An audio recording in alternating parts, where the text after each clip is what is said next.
Fis-sala tal-Kunsill Lokali ta' Witilajn bosta persuni bdew isegwu kors bl-ħlas tal-ewwel għajnuna għas-saħħa mentali.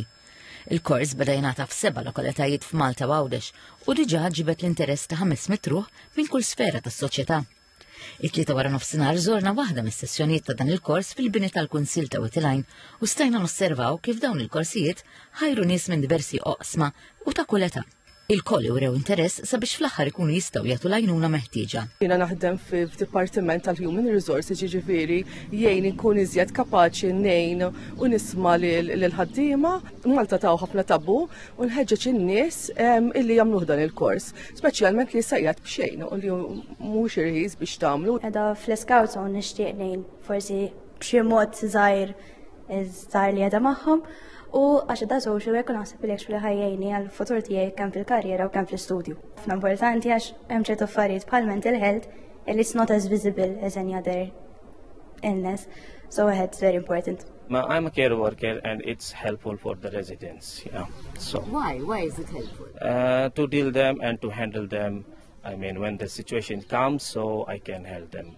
In-nies qed jitħarġu minn professjonisti tal-Fondazzjoni Richmond. Sissa mill-grupp li għanna jider anka minn lokalitajiet oħra jider li minn nies li rrikorrew bis-saħħa li forsi s-sajf u sħan imma u forsi aktar attivitajiet ċista tagħmel xorta numru kbir ta' nies li interessaw ruhom li jattendu korsijiet bħal dawn li inkoraġġanti biex nibqgħu nagħmlu affarijiet attivitajiet u korsijiet bħal dawn. Il-Ministru għas-Saħħa ġewwa Janabela flimkien mas-Segretarju Parlamentari għall-Gvern Lokali Alison Zerafa Civelli segwew mill-qrib it-taħriġ moti. Il-Ministru Abela qal li wieħed minn kull 4 persuni jgħaddi minn sfidi ta' saħħa mentali u għalhekk huwa essenzjali li jkollna aktar nies imħarġa biex jgħinu u jarfu s-sintomi kmieni.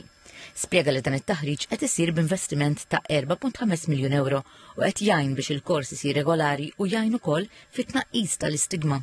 Is-Segretarju Parlamentari Zerafa Civelli qalet li l-Kunsilli Lokali għandhom rwol importanti fit-tissieħ tas-saħħa mentali fil-komunitajiet u permezz ta' dawn il-korsijiet se jkun hawn aktar nies imħarġa biex jagħtu l-għajnuna meħtieġa.